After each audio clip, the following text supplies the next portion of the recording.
Now, your forecast first. All right, good evening, everyone. I'm meteorologist Craig Flint. Seeing the smoke continue to kind of reduce. Hey, let me go back there for a minute. Thought I just saw a firework. Well, gotta move on. Oh well. That's a look live right now. We had a couple of faltering showers earlier. Those are pretty much done with. So we're seeing the clouds kind of part. And a temperature right now of 74, the dew point in the 60s. So that's going to continue to climb. Mid 60s tonight, hazy sky turning more humid. The complete forecast coming up. Eyewitness News first at 10 on Fox starts right now. Local news that matters. This is Eyewitness News first at 10. Tonight, first at 10, the Attorney General's office has finally settled a 15-year-old lawsuit over a modular home. Capitol correspondent Emil Taligi has the story. And we'll bring you reactions from SUNY over the Supreme Court decision on student loan forgiveness. Plus, a major drug bust occurred in the village of Herkimer. We'll bring you the details from the Chief of Police. Good evening, and thank you for joining us tonight for Eyewitness News. First at 10, I'm Shelby filling in for Jamie Azoulay. The Attorney General's office argues hundreds of cases in lawsuits every year. We hear about them all the time. When they win a settlement, what happens to that money? Our Capitol correspondent, Emil Taligi, got to see firsthand how $1 million from a 15-year-old case is being spent today. The kitchen you see here was designed by the next owners of this modular home in coordination with builders. This is just one of 6 carbon-neutral homes built through a settlement from the AG's office. But we're excited. We've been waiting for about 4 or 5 years. There's apparently a lot of steps involved, so. The home being made possible after a settlement with American Energy, a company who created environmental issues years ago. Brittany Eldred is just one of 4 recipients selected using a lottery system with 2 more spots to fill. We were able to pick out our cupboards, our countertops, the flooring and stuff like that, and the siding and everything. Bill Lake Modular Homes is tasked with planning and creating these green homes. The amount of emissions they generate will be equal to what they produce. We're just really excited. Many of these people spend $400 to $500 a month in the winter with their old inefficient homes in heating costs. And that just literally goes out the roof. So to be able to put that into building equity and building, their generational wealth and having real estate and having a home is just huge, so we're really excited about that. The homes are also insulated, sealed, and inspected to ensure they're meeting and exceeding state code. When I asked the Attorney General, Letitia James, what she thought after touring these homes. We need more, that we obviously need to provide more resources to this company and that we need to build these homes quicker. The AG says these homes are also more affordable to build and could help with the housing crisis in the state. Reporting in Albany, Emil Taligi. Big decisions coming out of the Supreme Court this week impacting college campuses. The Supreme Court now blocking President Biden's student loan forgiveness program. This comes on the heels of Thursday's decision, ruling race can no longer be taken into consideration when it comes to college admissions. Capitol correspondent Jamie DeLine has the reactions. Millions of Americans who qualified will not be getting student loan debt relief. The Supreme Court of the United States ruling President Biden and the U.S. Department of Education do not have the authority to cancel them. So you've got to continue to pay your student loans. Whether you thought it was a good idea to relieve you of your student loans or not, the Supreme Court has said any authority to do that must come from the legislature. There must actually be a statute allowing such a thing. Biden's plan was to cancel at least $10,000 of debt for qualified borrowers. SUNY Chancellor John King, who served as the U.S. Secretary of Education under President Barack Obama, weighs in on the ruling. It means folks are going to put off having kids, buying a home, starting a business because of often crushing debt that they're experiencing. So when are payments expected to resume? Folks will start to see interest accrue on their debt come September, and payments will begin in October.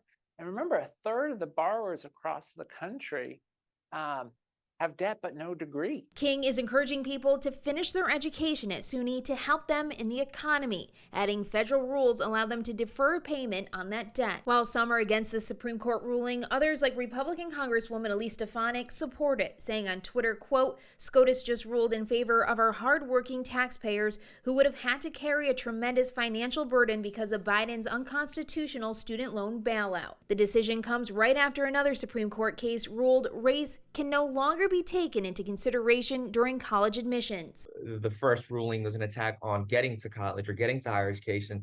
The second ruling is an attack on what's after. I'm told if there is a Democratic majority in Congress after the next election, Biden could continue his efforts on student loan forgiveness. Reporting in Albany, I'm Jamie DeLine. Narcotics continue to be a serious problem, and homemade narcotics have been a major contributing factor. In the Valley, police agencies have been teaming up to lend support and logistics to each other in dealing with the problem. Recently, those efforts paid off with a handful of arrests after raids at 2 locations in Herkimer over the past month.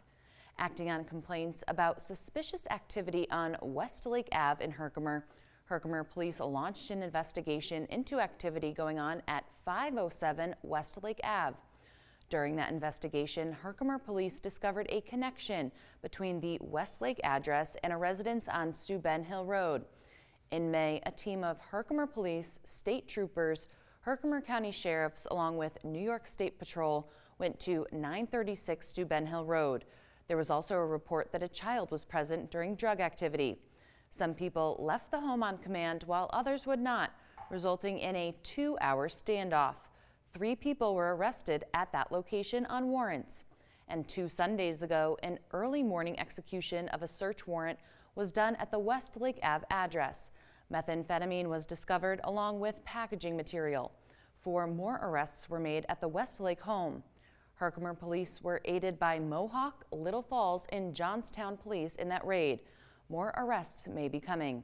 Here's what Herkimer Police Chief Mike Jory had to say about the bust. Right now, it was our highest profile one here. Is most of the complaints we were getting was from that area there and the address on Steuben, where they were actually coming in and flopping in numbers. So it's a good start, and as I've said in the press release, that we intend that this is just the beginning. We have a lot of others in the works right now. It just isn't as easy as we'd like it to be, where you get a complaint and you execute a search warrant. There's a lot of work that goes behind that. Unfortunately, I only have 1 investigator here at the police department, and it would help to have another investigator to help put these cases together. But the officers do provide a lot of information to him, and we work with tons of other agencies. We have very good working relationships with them, and that's when it really does help us. Eyewitness News will keep you updated on further developments. Coming up tonight on Eyewitness News at 10, the Oneida County Sheriff's Office providing a few tips to stay safe and out of trouble this 4th of July weekend. Stay with us.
This is Eyewitness News, first at 10. A Utica man has been arrested in connection with an attempted armed robbery in New Hartford. A week ago, New Hartford police reported that a masked man with a handgun entered the Cliffs Market on Genesee Street in the village, showed the gun, and demanded money. The would-be robber left on foot. So New Hartford police developed a suspect profile and, working with the New York, New Jersey Regional Fugitive Task Force, located the suspect. This morning, 32-year-old Philip Diperna of Utica was taken into custody. He's charged with attempted robbery in the second degree, a felony, and menacing. He's being held at the Oneida County Jail pending a felony hearing. And in other news, Oneida County has a new Public Works Commissioner. County Executive Anthony Pacenti made the announcement earlier today. Matthew Baisley took over the position on June 5th. Baisley had been with the County DPW from 2017 to 2021. Most recently, he was the manager of mechanical, electrical, and plumbing systems at Hamilton College. He replaces Mark Laramie, who retired in April after 33 years with the county. Be sure to get our CNY homepage app to stay up to date on all the latest local news. But before we go to break, here's a preview of your weather with Chief Meteorologist Craig Flint. Shelby, here's a kind of a snapshot of future smoke. You look great, by the way. I mean, stay on her. I'm ugly. Who wants to look at me? We got to talk about this smoke, though, as we go through the weekend. When it gets out of here, next.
Now, your Eyewitness weather forecast.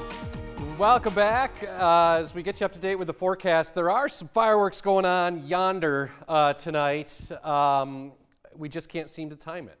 You know, I was hoping we'd say, come on, light them candles, man. What are you doing to me? Nothing. Okay. Anyway, nice night. We are getting ready to go for the 4th of July weekend here, and still a little bit of that haze, but the good news is the smoke will be on the way out as we go into the weekend. The other thing you notice tonight, the humidity. That's starting to get a little noticeable. Low temperatures will be in the mid-60s by morning. 64 now in Saranac Lake, Governor at 70, 64 Old Forge. Shift the view to the south here in town at 73, 72 Camden, low 70s in Herkimer, 68 in Minden, mid-60s in Sherburne, Hamilton at 68, near 70 right now in Oneonta. All right, so here's the latest on the wildfire smoke. So here's kind of a snapshot where it is right now. So the thickest, there's a little thicker plume to the west. That's probably going to sneak through while you're sleeping, so still a little hazy. That's that green color that you see there moving through. Could be a little hazy first thing in the morning, but watch what happens. It's all about the wind direction. So as winds go more southerly tomorrow, watch. We blow that away, and we get into the blues up here on the scale. So that is easy breathing here across the Mohawk Valley and central New York. Then we have to be on guard for some scattered storms developing in the afternoon. Some of those guys get a little raucous too. So the air quality will slowly improve as we go through the weekend. Otherwise, it's warm with just drenching humidity, like South Florida Everglades humidity. It'll just be kind of hanging on you all day. And as we get those storms to develop, there are going to be some gully washers because we're taking all of that water and bringing it down here to the surface. We're also taking all that humidity and bringing it down here on the surface. So, yeah, I mean, it's going to feel like we're in Miami. So here's a look at satellite radar tonight. Not much going on here across the Great Lakes, northeast, Mohawk Valley, high pressure, little bubble moving through. Now, we still have this air quality alert. This will technically expire or be allowed to expire at midnight. All right, so watch as we go through the day here. We click the hours away to the afternoon, 1 o'clock. Notice we start popping some of these showers and storms. Another round coming through towards the evening. Again, some of those will have some downpours. Could be a little bit of gusty wind or some hail associated with these as they move on through. And then we reload for Sunday. So another round of showers and thundery downpours coming up Sunday afternoon. So the weekend looks like this. Pretty tame in the morning, stable in the morning, partly sunny. Then we get into the afternoon. Here come those downpours and storms. Again, very humid. Temperatures mid-80s Saturday to the mid-70s on Sunday. Snapshot 4th of July. So there's this old crusty boundary down here. That might just be enough lift, enough impetus to get a shower or thunderstorm, but it doesn't look like anything major. Doesn't look like a rain out for 4th of July. 74 now, up to 84 tomorrow. Scattered storms developing afternoon, both Saturday and Sunday, into Monday as well. Again, an isolated thunderstorm Tuesday before it gets hot in here, Nellie, by late in the week. I like it. Thanks, Craig. You got it. All right, still to come on Eyewitness Sports, Otto the Orange is being inducted into the Mascot Hall of Fame. Sports director Brennan Miller will tell you all about it. We'll be right back.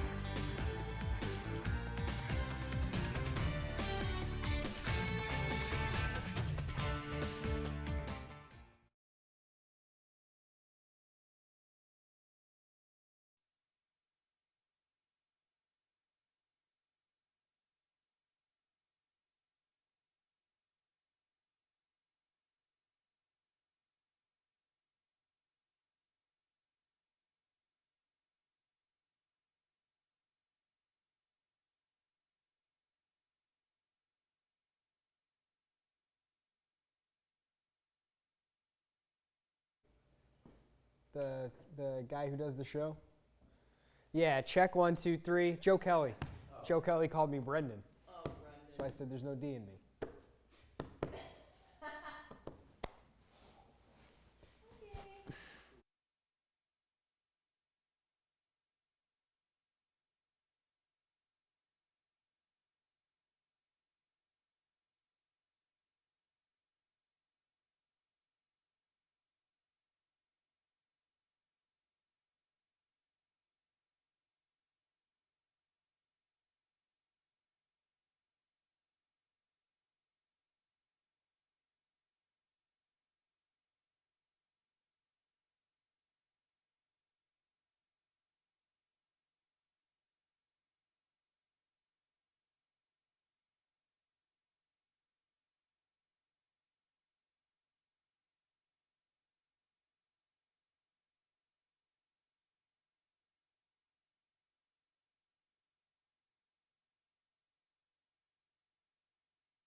It's time for Eyewitness Sports. Good evening, I'm Brendan Miller with Eyewitness Sports. Here in Central New York, we're very familiar with Halls of Fame, whether it's the International Boxing Hall of Fame in Canastota or the Baseball Hall of Fame in Cooperstown. But one Hall of Fame that may not be in the area got a little CNY kick a few days ago, a kick that may have turned it a little more orange. The Mascot Hall of Fame in Whiting, Indiana announced its class of 2023 just about a week ago, a class that included Syracuse University mascot Otto the Orange. Now, for anyone who's attended a Syracuse University sporting event, you know that Otto is one of the best in the business, and that was reinforced by the over 19,000 ballots from 67 countries that were submitted by alumni and fans in support of the anthropomorphic orange. There were 18 mascots nominated for the induction in the 2023 class, including the Boston Red Sox Wally the Green Monster, the Jacksonville Jaguars Jackson DeVille, and the Duke Blue Devil, but only two earned the honor of induction, Otto and Slugger of the minor league baseball's Portland Sea Dogs. The Hall of Fame was established in 2005 and in that time has inducted 30 mascots, including the 2023 class, of which Otto will be just the 10th collegiate mascot and the first from the Atlantic Coast Conference. The induction ceremony will take place on August 12th at the Hall of Fame in Whiting, Indiana. Heading to hockey now, today was the NHL's deadline to tender qualifying offers to restricted free agents. And for the New Jersey Devils, there were 5 players who saw time with the Comets last season who were restricted free agents, meaning that if they weren't tendered a qualifying offer today, they become unrestricted free agents on July 1st. That list of players included Kevin Ball, Arnie Talvidi, Jeremy Grollo, Zach Hayes, and Zachary Emond. The QO deadline passed at 5 o'clock, and the only player of those listed who received a qualifying offer was Ball. That's not really a surprise, especially for Talvidi, who's already returned to play in his native Finland. But now all of those players will hit the open market and look for new teams at their choosing.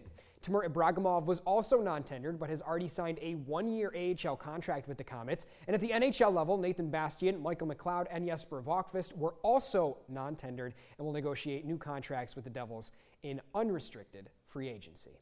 For now, that's all for sports. Check out CNYHomepage.com for your top sports stories. From Eyewitness News coming up right after the break.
Eyewitness News First at 10 continues. As we head into the holiday weekend, the Oneida County Sheriff's Office wants to remind you that only handheld or ground-based sparkling devices are legal.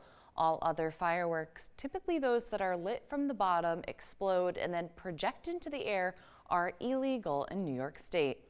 The sheriff's office defines sparkling devices as, quote, ground-based or handheld devices that produce a shower of colored sparks and/or a colored flame, audible cracking or whistling noise, and smoke.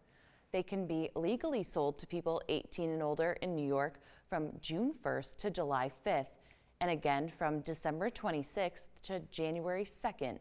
If you need to file a complaint regarding illegal fireworks, please do so through the non-emergency line. That's 315-736-0141. And if you'll be using legal sparkling devices this holiday weekend, please use them with caution.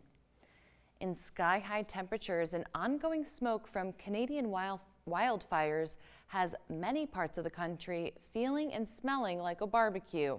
Climate experts say these conditions are expected to stick around for a while. Fox News correspondent Christina Coleman takes a look at how communities are adapting to stay safe. Is this the way summer usually starts off? And the answer is not really. Extreme heat and Canadian wildfire smoke continue blanketing much of the U.S., dampening summer fun for many people. Much of the country already seen abnormally high temperatures for this time of year, especially across the South, where the heat index could reach as high as 120 degrees over the coming days. And communities across Alabama, Arkansas, Mississippi, Louisiana, Tennessee, and Texas. This is the earliest we've ever issued an excessive heat watch, and this is actually the most excessive heat warnings we've issued before July. Meanwhile, hundreds of out-of-control wildfires continue burning in Canada. The smoke creating poor air quality levels in cities across the Northeast and Midwest, but the heat and smoke are not expected to end anytime soon. The next few months in many parts of the U.S. and the continental U.S., we could expect above average temperatures. Even after the fires are extinguished, there will be days where there is still an increased risk. We have more months of this elevated risk of lower air quality. It's all prompting communities to adapt. At this summer camp in western Pennsylvania, fields, pools, and basketball courts that are usually full of activities are practically empty as counselors take the summer fun indoors to keep kids safe. It's a new and unique experience for myself as well as my leadership team, and so we're taking it in stride. Over the rest of the summer, health experts say checking the heat index and air quality levels in your area should become a daily habit. Christina Coleman, Fox News. And the 4th of July weekend is finally here. One popular pastime on the 4th, especially here in the Mohawk Valley, is heading out on the water in a boat.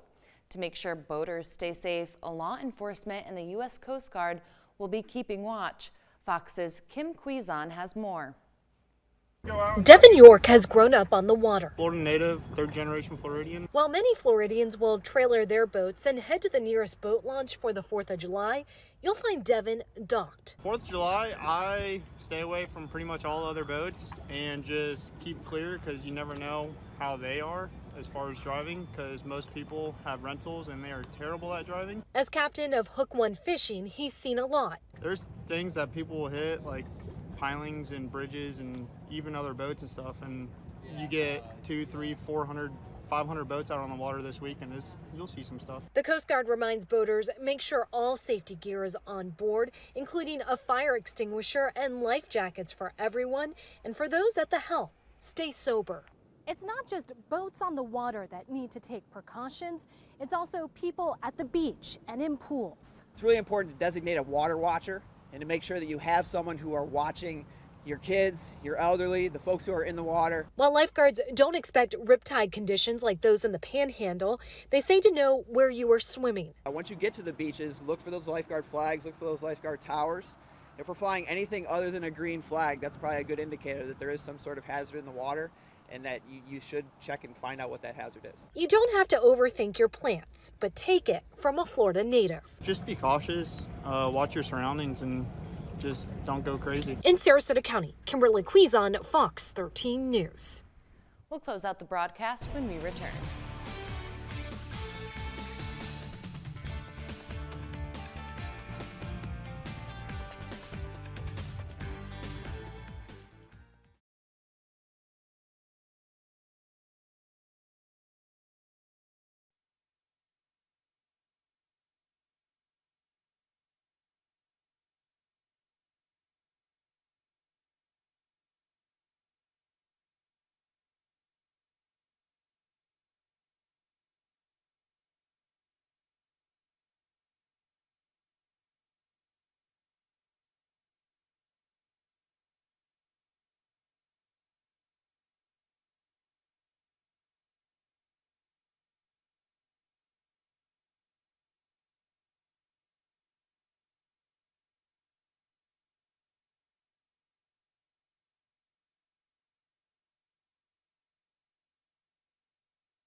All right, I guess we'll do one look at weather here for you as we get into the weekend. More humidity, mainly afternoon showers, thunderstorms.